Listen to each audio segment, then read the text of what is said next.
Hello everyone, welcome back to the channel. In this video I'm going to walk you through a quick in-depth comparison review about these two AI platforms, which is Pineapple Builder and Twoguysfinance.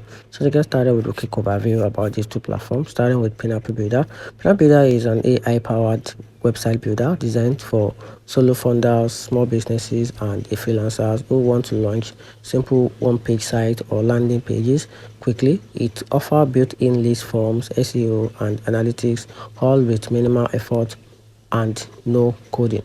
Talking about Web on the other side is a more robust AI plus WordPress based website builder, ideal for users or business needing a full website control, scalability, and also design flexibility.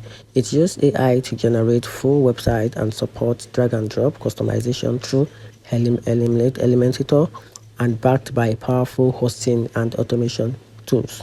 I'm talking about these two platforms, what they are best at doing.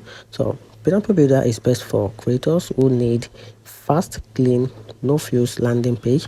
Then on the other side, Web is best for agencies, SMBs, or power users who want WordPress flexibility plus AI speed. And here's the overall conclusion about these two platforms. So you can choose Pineapple Builder if you want a fast and simple AI powered site for landing captures or one pages. On the other side, you can simply go for Web if you want a scalable WordPress based site with advanced optimization and hosting included. You can go for Web. So that's it. Let me know in the comment section which of these two platforms will be a game changer to you. Thanks.